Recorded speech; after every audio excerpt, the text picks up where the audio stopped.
It began as a cheerful morning at a kindergarten. Songs, laughter, and a police dog show. But when Ranger started clawing at the wall, no one was prepared for what lay hidden inside. The children were sitting cross-legged on the polished floor of the kindergarten gym, their wide eyes fixed on the tall officer and the big German shepherd at her side. It was supposed to be a morning of laughter and lessons about safety, the kind of day teachers loved, because it gave the little ones stories to tell at home. Officer Dana Cruz had brought Ranger, the department's canine, to show how he could follow commands, sit on cue, and sniff out hidden objects. Ranger was steady and disciplined, his amber eyes calm, his coat shining under the fluorescent lights. He had been through hundreds of demonstrations like this one. But something about that morning was different. Halfway through the parade around the gym, as Dana explained how a trained dog could protect children and help the police, Ranger froze. His ears shot up, his body stiffened, and a low growl rumbled in his chest. The sound sent a ripple of unease through the room. A few children giggled nervously, thinking it was part of the show, but Dana frowned. She tugged on the lead gently, signaling for him to heel, but Ranger ignored her. His gaze was locked on the far wall of the gym, the one covered in bright murals of trees and smiling cartoon animals. Then, without warning, Ranger lunged forward. His paws slammed against the painted wall, claws scraping furiously. The sharp screech of nails on plaster made several children cover their ears. Teachers jumped to their feet, trying to calm the class. But the dog would not stop. He pawed harder and harder, chunks of blue paint flaking off under his nails. Dana pulled back firmly on the leash, commanding him to sit, but Ranger resisted, straining forward with muscles tight, growls growing louder. "What's wrong with him?" one teacher asked, her voice trembling. Dana shook her head, confusion written across her face. Ranger was obedient to the point of perfection. For him to ignore a direct command meant only one thing. He sensed something she couldn't see. She crouched down, tugging the leash shorter, but he only pressed harder, his claws chipping away more paint, until the surface beneath was raw and uneven. The mural's smiling fox now had a jagged scar running through it, and the noise in the gym rose as the children whispered and pointed. Finally, Dana stepped closer, laying a hand on the wall where Ranger had been scratching. She expected solid plaster, maybe cold cement. Instead, she felt a faint give under her palm, as if the wall wasn't as solid as it appeared. She tapped lightly, and the sound that came back was hollow. The room went quiet, as though the walls themselves were holding their breath. Ranger stopped scratching and sat back, chest heaving, eyes never leaving the damaged patch. He gave a low whine, one filled not with fear but with urgency, as if trying to say he had uncovered something important. Dana looked at the waiting children, at the uneasy teachers, and then back at the wall where flakes of paint curled like old paper. The silence was heavy, broken only by the faint panting of the dog. Something was hidden there, and Ranger had just pulled the first secret into the light. The gym was supposed to return to normal after the strange outburst, yet the air felt thick and unsettled. Ranger sat rigid, his paws dusted with chips of blue and white paint, his chest rising and falling with sharp breaths. Officer Dana Cruz kept a firm hand on his collar, but she knew it was no use. His body was locked with purpose. Principal Warren tried to laugh it off, telling the children it was only a silly moment, that the wall had caught Ranger's attention for no real reason. The children whispered anyway, their eyes wide, as if they sensed what the adults were trying to hide. Within the hour the maintenance crew arrived, 2 men in gray uniforms wheeling a cart of tools. They looked puzzled when they saw the cracked paint and the gouges left behind by the dog's claws. One knelt, pressing his ear against the wall, then gave it a soft knock. The sound that came back wasn't the dull thud of solid plaster. It was hollow, like tapping a drum. The man's brow furrowed, and he tapped again, harder this time, letting the echo roll through the gym. The whispers of the children grew louder, and one little boy said what everyone was thinking, "Something's inside." The second worker fetched a crowbar, wedging it against the damaged patch. Dana pulled Ranger back a few steps, though his claws dragged against the wood floor as he resisted. The bar pressed, plaster cracked, and suddenly a piece of wall gave way with a loud snap. Dust fell in a cloud, the smell of mildew spreading through the gym. Behind the broken plaster was something even stranger, a narrow seam running vertically like the outline of a door, but there was no knob, no handle, only a faint groove where the edges met. Teachers exchanged glances that spoke of unease they couldn't put into words. Some of the younger children began to cry, and their teachers hurried them toward the hallway, though even there the little ones twisted around to look back. Principal Warren clapped his hands for order, his voice loud but trembling, insisting it was an old storage room from when the building was first constructed. He claimed it was nothing more than a forgotten closet, sealed off years ago and best left alone. Dana didn't answer. Her eyes stayed fixed on Ranger. The dog paced back and forth in front of the seam, head low, ears flattened, tail stiff. He pressed his nose to the crack, inhaling deeply, then stepped back, whining in a way that made the hair on Dana's arms rise. He knew something was there, something more than broken plaster and old air. The maintenance men stepped aside, waiting for instructions. The principal urged them to reseal the hole, to patch the wall, and move on. But the sound of Ranger's claws clicking against the gym floor filled the silence, steady and sharp. He stopped at the seam again, his eyes locked on the hidden line, as if daring anyone to cover it back up. Dana crouched beside him, her palm against his strong neck, and whispered under her breath so only he could hear. "What did you find, boy?" Ranger's ears twitched, his gaze never wavering, and everyone in that room felt it, the sense that the truth was pressing just beyond that wall, waiting for someone brave enough to open the door. The door gave way with a groan that echoed through the gym like the voice of something that had been asleep too long. Dust poured into the air in heavy clouds, stinging eyes and throats, and the children who had been allowed to stay hidden behind their teachers pressed close together, holding hands without being told. The first thing anyone noticed was the smell. It rolled out in waves, damp and rotten. The sour reek of mold mixed with the sharp tang of rusted metal. Even the maintenance men who were used to crawl spaces and basements gagged and covered their mouths. Dana tightened her grip on Ranger's leash, but the dog surged forward anyway, nose low, pulling her closer to the dark opening. She flicked on her flashlight and raised it high, the beam cutting into the room that had been hidden for who knew how many years. The light revealed rows of small chairs lined against one wall, their metal legs eaten with rust, their seats warped with water stains. They were child-sized, far too small for anyone else. Several had toppled over, as if they had been abandoned in a rush. Against the far side stood a chalkboard, cracked in half, with faded chalk marks still clinging to its surface. The drawings were childish, stick figures with round heads and wide smiles, yet something about them felt wrong. The smiles too large, the eyes scratched away by time or by hands that did not want them to be seen. Dana stepped closer, her boots crunching on damp plaster. She crouched to pick up a stack of notebooks, their covers swollen and soft from years of moisture. When she peeled one open, the pages clung together, but in between, she saw scribbles of letters, shaky writing of children just learning how to spell, names repeated again and again, none of them belonging to any child she or the teachers could recall. She read one aloud, her voice unsteady. Caleb, age 6. She turned the page. Anna, age 7.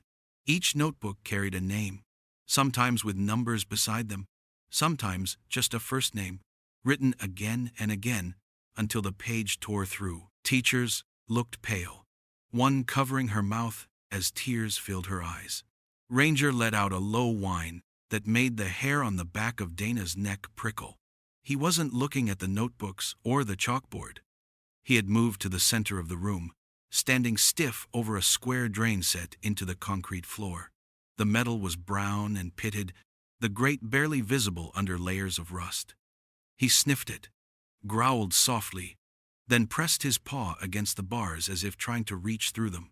The room fell silent, except for the drip of water somewhere unseen. Everyone present felt it at once, a heaviness that sank into their chests, a weight made of secrets too dark for a place built for children. Dana straightened slowly, her flashlight beam sweeping across the damp walls. There was no mistaking it. This was no storage room. This was something else, something that was never meant to be found. The sound of hurried footsteps echoed through the hall before the gym doors flew open.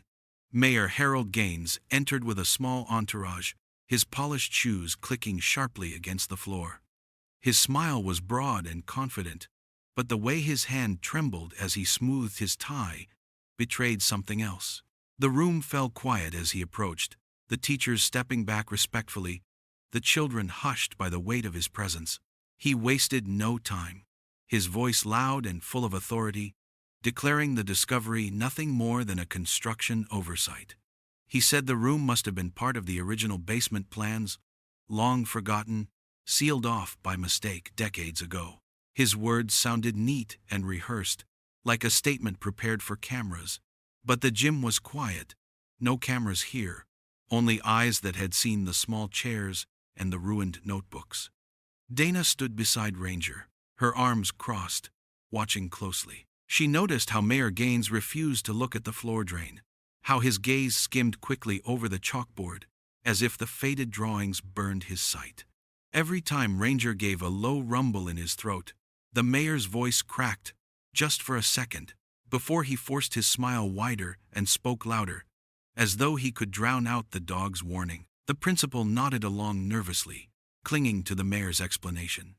He kept repeating the phrase, "an old storage space," as if saying it enough times would make it true. Some of the teachers exchanged wary looks, but no one challenged him.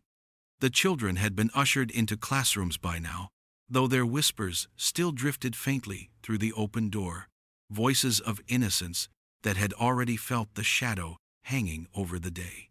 Dana stepped closer to the mayor, keeping her voice calm and even, though her instincts were sharp as blades. She asked if the city had records of the school's construction, if anyone had files to confirm his story. His smile faltered just enough to show the strain beneath.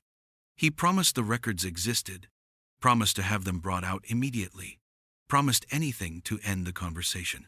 Ranger growled again, ears flattened, his body taut with focus. Dana felt the pull of the leash as he strained toward the mayor, not aggressive, but unrelenting, the way he had pulled at the wall before the secret room was revealed. The mayor's hand shook again as he adjusted his cufflinks.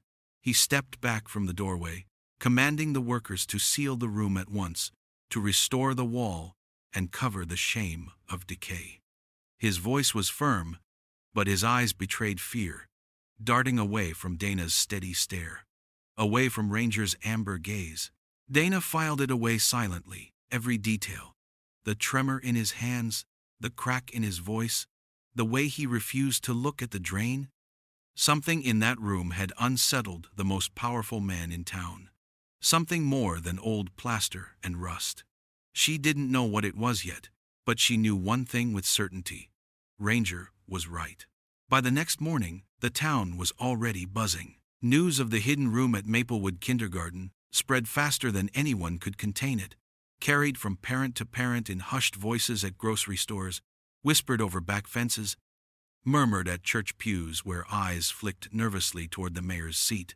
The official story was simple: a construction oversight, an unused storage space sealed by accident, nothing more. But the people who had lived in Maplewood long enough knew how to recognize when they were being handed a story that didn't fit. Parents began to whisper about things they hadn't spoken of in years.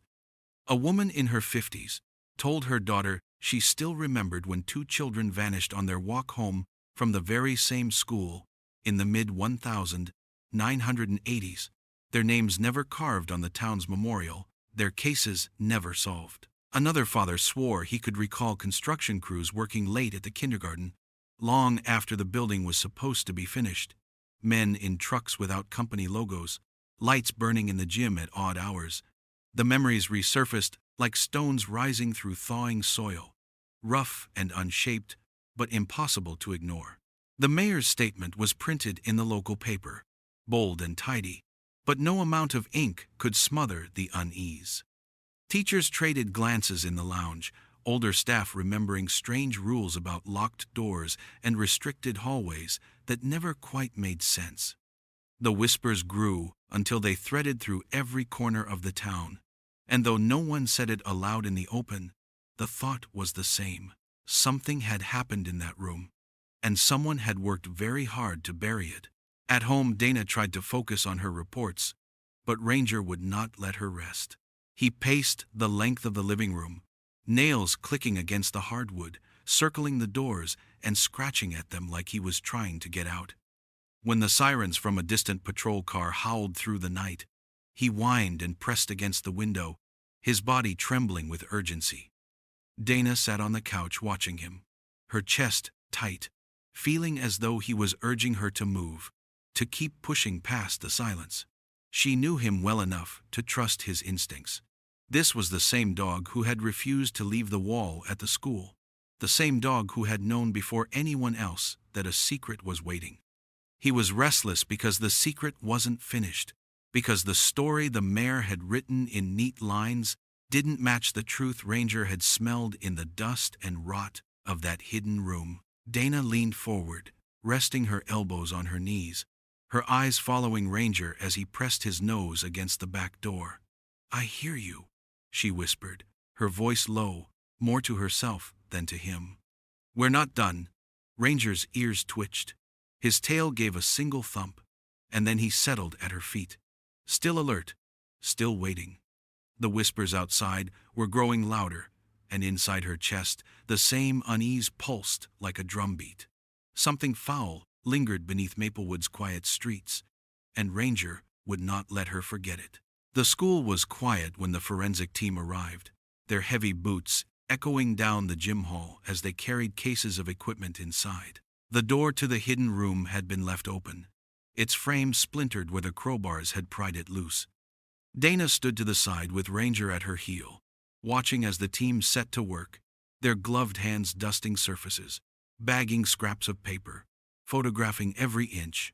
The smell of mold clung to the air, thick and sour, but beneath it there was something sharper, metallic, a scent that made Ranger's nose twitch and his body stiffen. It did not take long before the discoveries began to pile up. One of the technicians held up a small fragment of plastic, the faded arm of a toy soldier, its once green paint chipped away. Another bagged a single shoe, tiny and water-damaged, the laces knotted into a bow that had been tied by careful hands long ago. The room was a graveyard of childhood, every object out of place, every item too personal to have been abandoned by accident. The most chilling discovery came from a box hidden under a fallen chair. The lid crumbled at the touch, and inside was a stack of photographs, the edges curled and darkened with time. Dana leaned closer as the lead technician lifted the top photo into the light. Her stomach turned to stone. It showed children, lined up against the very wall Ranger had scratched open, their faces unsmiling, their hands held at their sides. Behind them was the school's painted logo, bright and new, proof that the picture had been taken in that very gym decades earlier. But when Dana asked for names, the principal could give none. The school records contained no trace of those children. They had never been enrolled, never documented, never accounted for.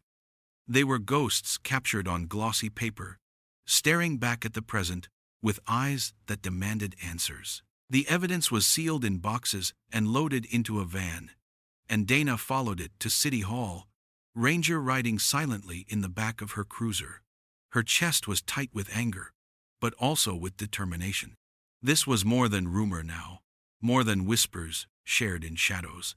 It was evidence, solid and undeniable, and it needed to be placed in the hands of the district attorney. She parked at the curb and stepped out, boxes in her arms, when a familiar voice stopped her cold.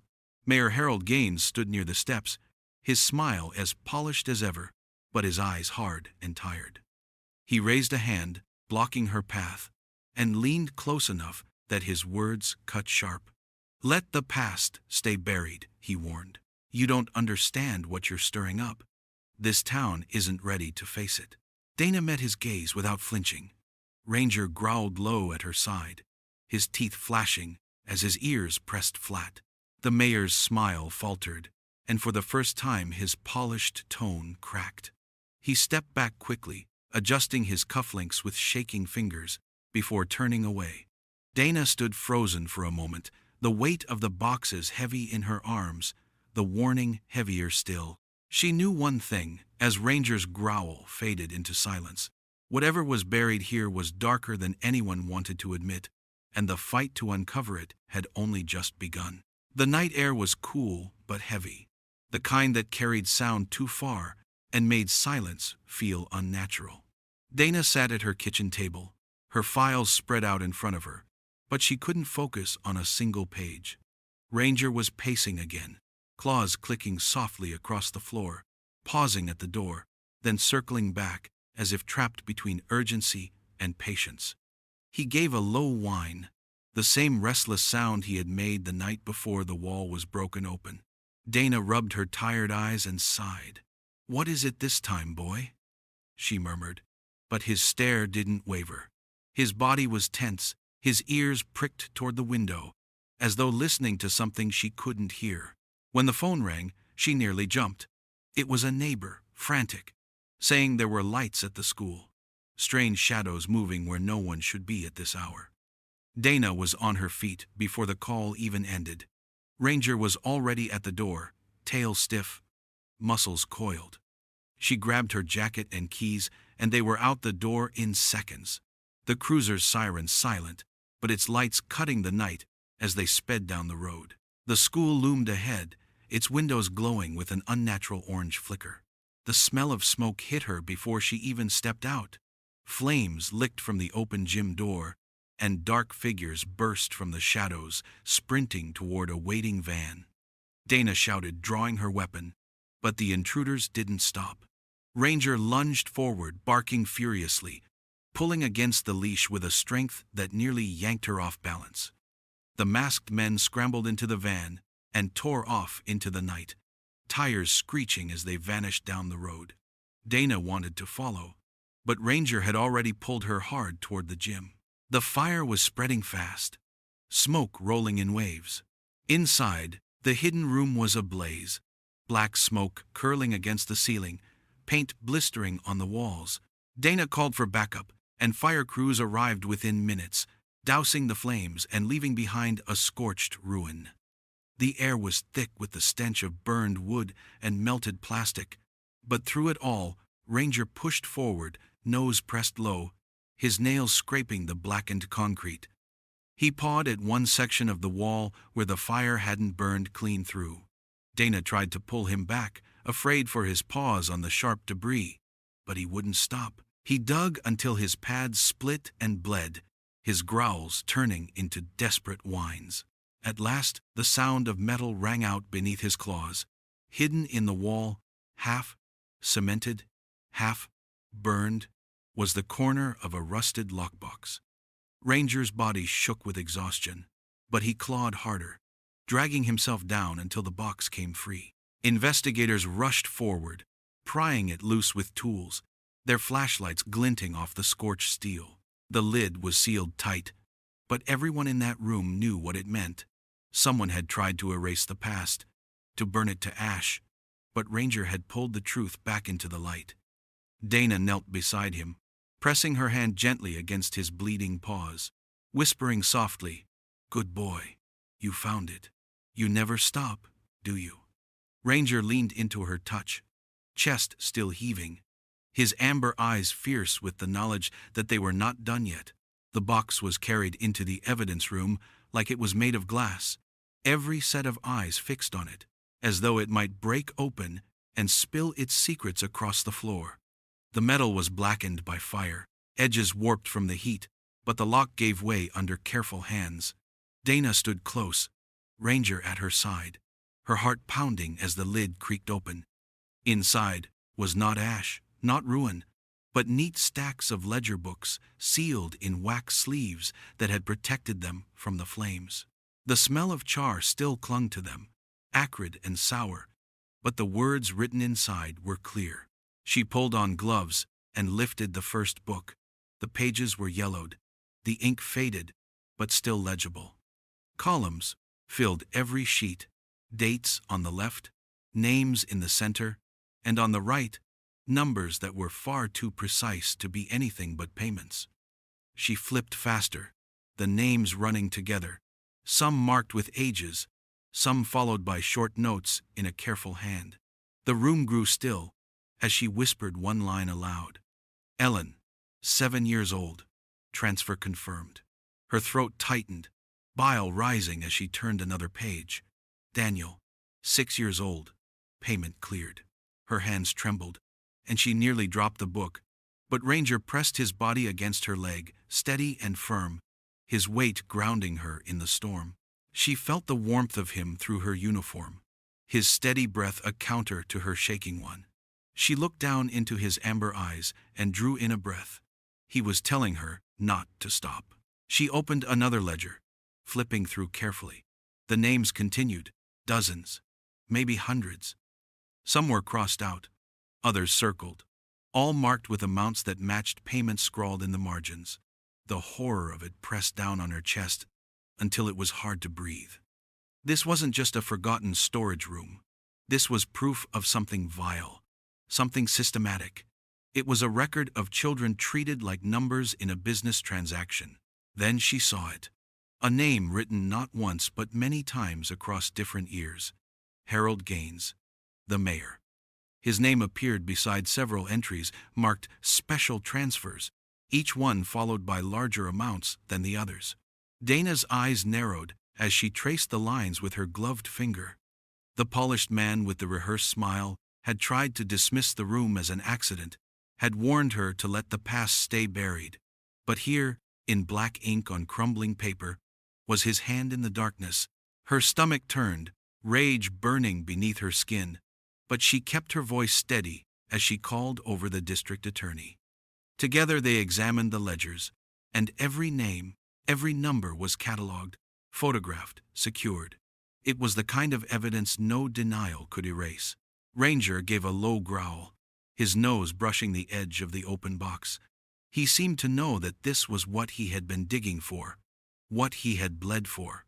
Dana rested her hand on his head, her eyes never leaving the page where the mayor's name appeared again and again. "We've got him, boy," she whispered, her voice breaking. "You just gave those kids their voices back." The mayor's office sat high in the old brick building at the center of town, its polished windows overlooking Maplewood's main street. Dana climbed the steps with the weight of the ledgers still heavy in her mind. Each page burned into her memory, each child's name like a bell that could not be unrung. Ranger padded beside her, his nails tapping softly against the marble floor, his head low and his eyes alert.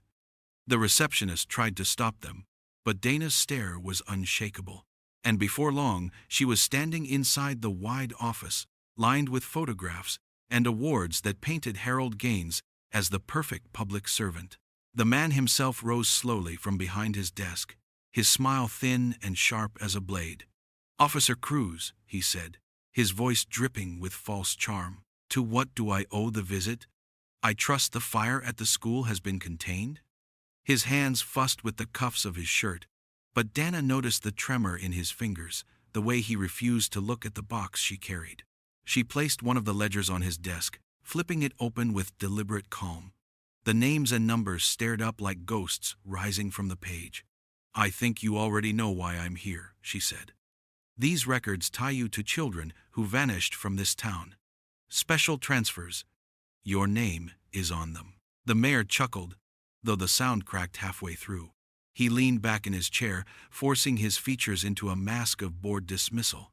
"That was before my time," he sneered. "I don't know what dusty book you've dug up, but it doesn't mean a thing. Old rumors, forgotten scribbles, nothing more." Ranger stepped forward then, his body rigid, a low growl building deep in his chest. The sound filled the office, vibrating through the polished floor, steady and unrelenting. The mayor's eyes flicked to the dog, and for a split second his smile slipped. Sweat gathered at his temples, his tongue darting across dry lips. He shifted in his chair, pulling his jacket tighter as if the air had turned cold. Dana watched him carefully. Every flicker of fear, every twitch of his hands. "You're not just afraid of what's in these ledgers," she said quietly. "You're afraid of him." She nodded toward Ranger, whose gaze was locked on the mayor like a hunter cornering prey. "Because you know he hasn't stopped finding things. He found the room. He found the box. And he's not finished." The mayor slammed a hand on the desk, the mask cracking wide. "You don't understand what you're dealing with," he hissed, the smooth politician's tone gone, replaced with raw panic. "There are things buried deeper than that wall, things that should never be dragged into the light." But Ranger's growl only deepened, steady as a drumbeat of truth. Dana stood taller, unshaken by his outburst. "Then you should be more afraid than you already are," she said, her voice low and sure. "Because this dog isn't done, and neither am I." The silence that followed was thick, broken only by Ranger's rumble. And in that moment, Dana knew she had seen the mayor's true face. Not just a man caught in corruption, but a man terrified of what else Ranger might uncover.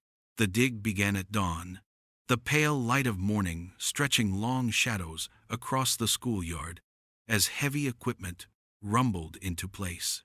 Federal agents in dark jackets moved with quiet purpose, marking the ground, setting up floodlights even though the sun was rising. Parents gathered at the edges of the lot, whispering and clutching one another as if afraid to see what might surface.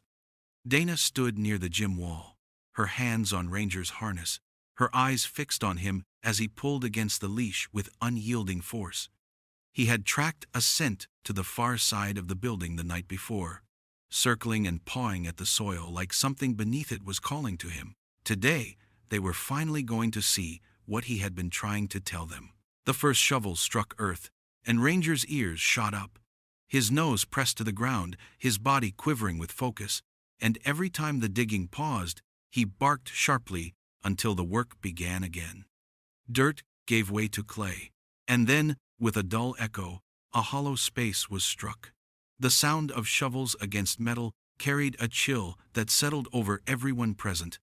The crew widened the opening carefully, and a stench of damp and rot rose up from the ground. Ranger growled low, his tail stiff, the hackles along his back raised. They lowered lights into the gap, and the beam illuminated a narrow tunnel, its walls lined with old wooden planks, some rotting, some buckling under the weight of the years. The air that rushed out was cold and wet, carrying the sharp stink of mold. Dana secured a harness on Ranger, and he leapt down first, landing on slick stone with the grace of instinct. She followed close behind with 2 agents, their flashlights sweeping the tunnel as they moved forward. The deeper they went, the worse it became. Scattered along the muck were toys, small and broken, an eyeless doll, a red truck half buried in the sludge, a marble glinting faintly under the beam of a flashlight. A tiny shoe lay in the corner, its laces stiff with grime. Dana picked it up gently, her throat tight, imagining the child who had once worn it. Ranger sniffed at every item, whimpering softly, his eyes reflecting the light like burning coals.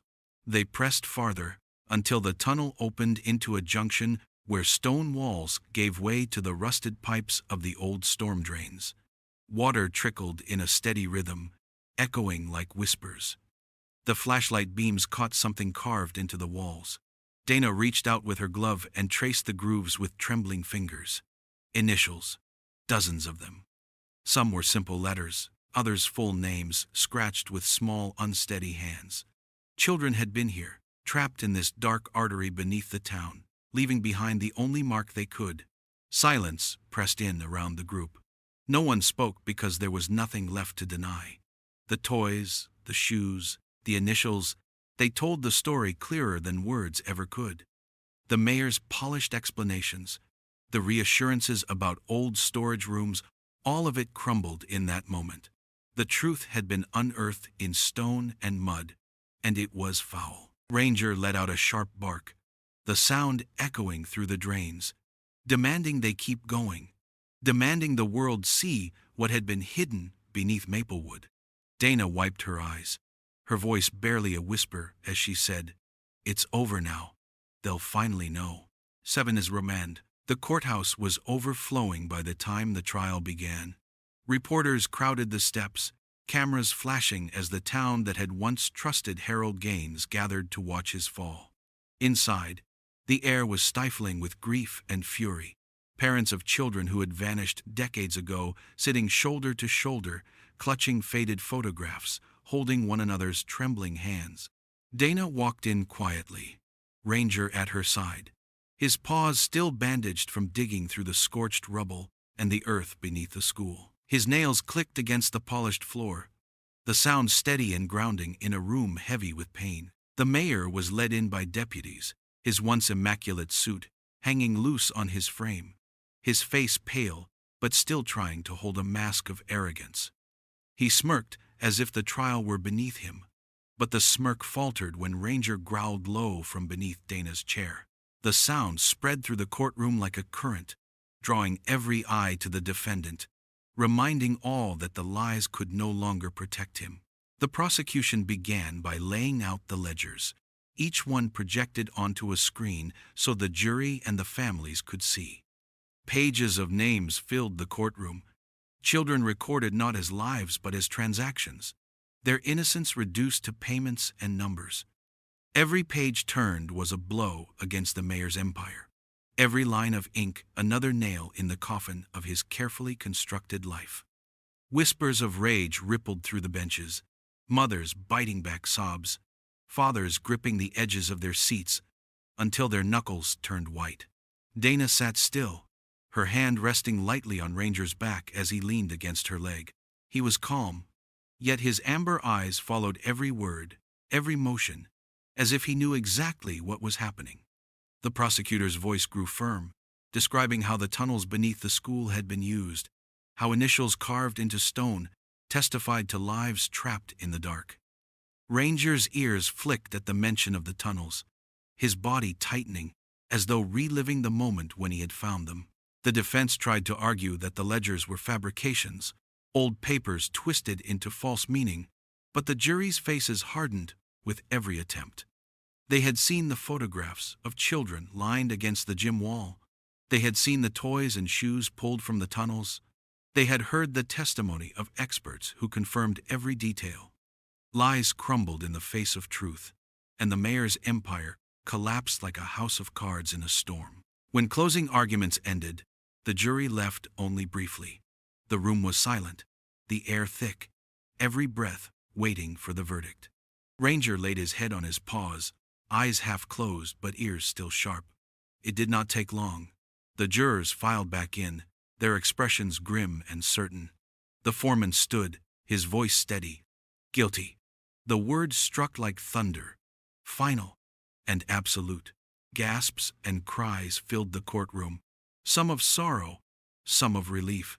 Parents clung to each other, their pain acknowledged at last. Dana closed her eyes, whispering a soft thank you, her hand stroking Ranger's fur. He thumped his tail once against the floor, not in triumph, but in quiet recognition. Justice, however delayed, had finally been spoken aloud. Weeks passed, and the town of Maplewood began to stitch itself back together. The courthouse was quiet again, the mayor locked away with the weight of his crimes, and the families, who had once lived with questions, now carried answers. Painful, but true. The kindergarten that had been the heart of the storm stood silent through the trial, its doors closed, its walls scarred by fire and grief. But little by little, workers arrived with brushes and tools, scraping away the blackened edges, painting over the cracks, filling the air with the smell of fresh paint instead of mold and smoke. The day of reopening came with clear skies, and the sound of hammers fading into laughter. A new playground had been built, where the tunnel once gaped open, bright slides and swings standing where darkness had been unearthed. Children ran across the grass, their voices ringing out like bells, their joy defiant against the shadows of the past. Parents stood nearby, some with tears in their eyes. But for the first time in years, those tears carried hope. Ranger sat in the yard, his bandaged paws healed now, though the scars remained. His tail thumped softly against the ground as he watched the children run, his amber eyes following each burst of laughter. He didn't move much, just sat proud and steady, as though he knew this place had been remade because of him. Teachers passed by, smiling and whispering thanks to Dana, though their glances always lingered on the dog, who had done what no one else could. At the entrance of the school stood something new, a bronze plaque mounted on polished stone. The words were simple but strong, in honor of Ranger, who scratched away silence and gave the lost their voice. Parents gathered to read it, children tracing the letters with their small fingers, and every person who stood there felt the weight of what had been uncovered, and the relief of knowing the truth could no longer be hidden. Dana knelt beside Ranger, resting her forehead against his, her hand cupping the side of his strong neck. For a long moment she stayed like that, her eyes closed, listening to the steady rhythm of his breath. "You did this," she whispered, her voice breaking. "You gave them back their voices. You gave this town its truth." Ranger gave a quiet huff, pressing his head into her shoulder, as though accepting her words, but reminding her he had only done what was right. Around them, life carried on. The children shouted for their friends, a swing creaked, a ball bounced across the pavement, and laughter replaced the whispers that had once haunted the air. The town was not the same, it never could be, but it was safer now, brighter now, because one dog had refused to look away. Dana stood, her hand still resting on Ranger's back, and together they watched the playground alive with joy. For the first time since it all began, she felt the quiet settle, not with dread, but with peace. Maplewood had its hero, and he sat in the sun, tail thumping, guarding the voices he had saved. Thank you for watching this video of a dog's devotion. If you liked this story, show your support with a like, and join us by subscribing for more inspiring stories like this one.